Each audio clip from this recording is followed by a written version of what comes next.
Iran has always seen itself on the sidelines of Middle East politics.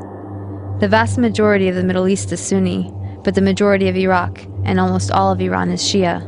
A notable exception is Iran's Jewish population with full political rights and a seat in parliament. Ahmadinejad is worried about being perceived as aligned with the US. As absurd as it sounds from a US perspective, the US-backed Shia government in Iraq looks like conspiracy to others. His audience is mostly the Arab populations outside of Iran. By pandering to anti-Israel sentiment, he tries to present himself as a leader in the Muslim world. Ahmadinejad, a mirror image of Bush in many ways, is also trying to appeal to his base, Iranian fundamentalists in the military. What must be understood is that the office of the President of Iran is not the same as the office of the President of the United States. The media should be focusing on Ahmadinejad's boss, the supreme leader, Grand Ayatollah Khamenei. He has total power over the foreign policy, over the military, and the nuclear program.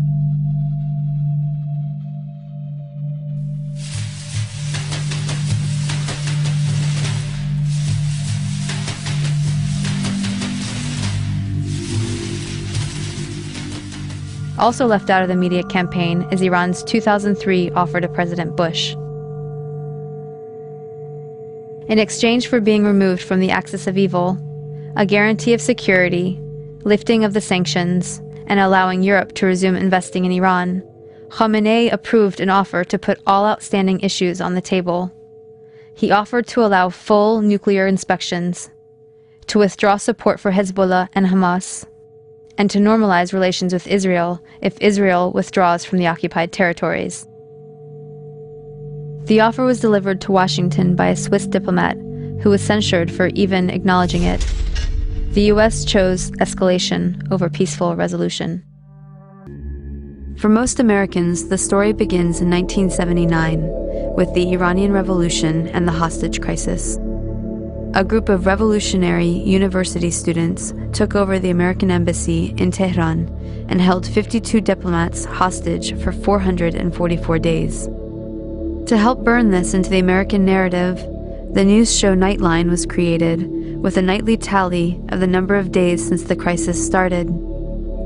But to really understand, we have to go back to 1953, which is where the story begins for most Iranians.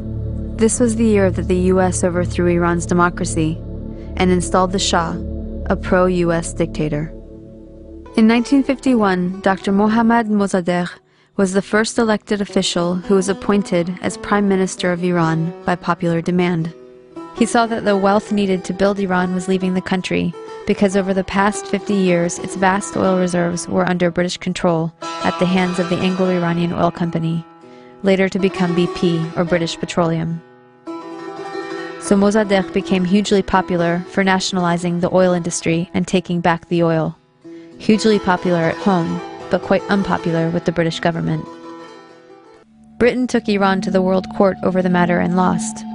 They tried to hit Iran's economy by blockading the Gulf and halting trade. They tried to convince the US to assist with regime change, but then President Truman was not interested. However, when US President Eisenhower took office in 1953, Britain was able to persuade him under the Cold War pretext that Mossadegh relied on Iran's Communist Party for power. The newly formed CIA was sent to engineer a coup, codenamed Operation Ajax. Iran's monarch, the Shah, returned to power. He had previously been weakened by the new parliament, a short democratic experiment designed to limit his powers. After 1953, he returned fully backed by UK and US power, and the oil was soon flowing under control of Britain, America, the Netherlands, and France. The Shah became increasingly arrogant, opulent, and autocratic over his 25-year rule. He instilled fear in the population with a secret police known as Savak, created by the American CIA and Israeli Mossad, that tortured and imprisoned those who dared to dissent. He crushed all political opposition. Troops were sent to massacre demonstrators. He pushed a white revolution to modernize and westernize the country, giving women the right to vote and other reforms. But ultimately, he served the elites and created a huge economic gap for the poor masses. Powerful religious leaders saw that he was forcibly trying to rid Iran of Islam in a country that was 90% Muslim. One of the Shah's leading critics, Ayatollah Ruhollah Khomeini, was arrested and imprisoned for 18 months. After his release in 1964, Khomeini was sent into exile for 14 years. From abroad, he continued his anti-US, anti-Shah campaign through sermons on cassette tapes that made their way back into Iran and circulated as people copied and shared them. By the end of the 1970s, things had gotten so bad that major protests and the violence that followed were becoming a regular occurrence. The Shah declared martial law and banned demonstrations. This resulted in a huge protest and a general strike that shut down the economy. Soon over 2 million people flooded a public square in Tehran, demanding to remove the Shah and for Khomeini to return, and that is exactly what happened. One important thing to note is that the CIA orchestrated the 1953 coup out of the very same American embassy in Tehran that was later the site of the hostage crisis, right after the Shah was overthrown by popular revolution in 1979. The students were convinced that once again, the US had plans to overthrow their revolution.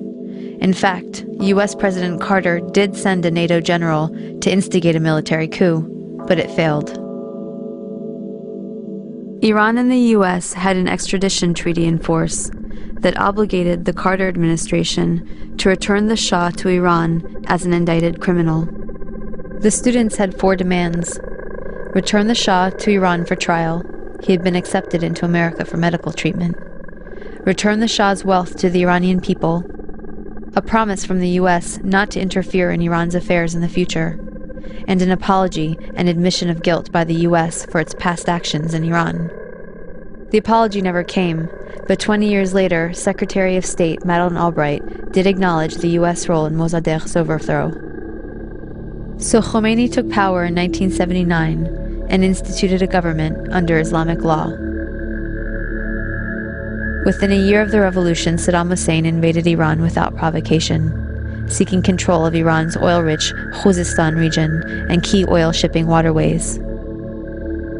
The resulting Iran-Iraq War from 1980 to 1988 was the longest and one of the most devastating conventional wars of the century.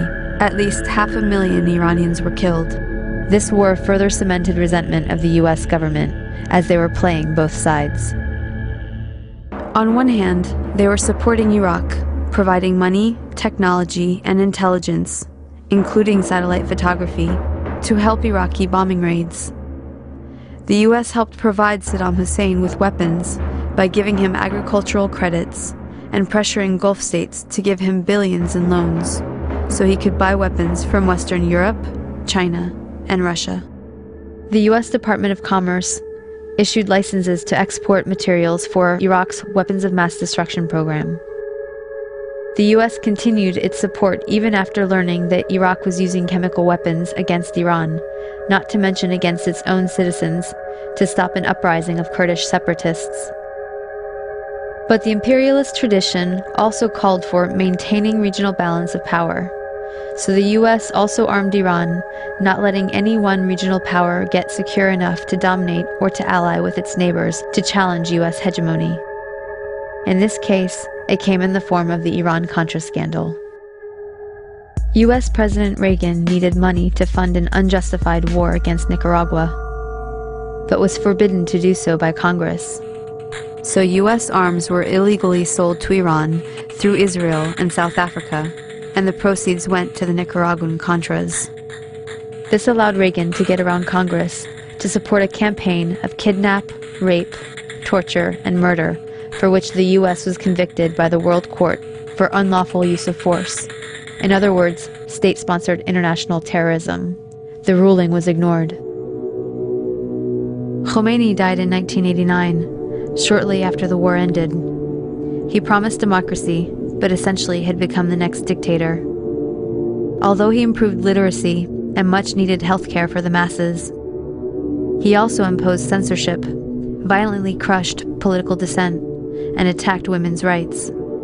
Instead of the Savak, the people now had the Revolutionary Guard to fear. Since then, Iran has been an oppressive theocracy. Khomeini was replaced by Khamenei, who remains supreme leader to this day.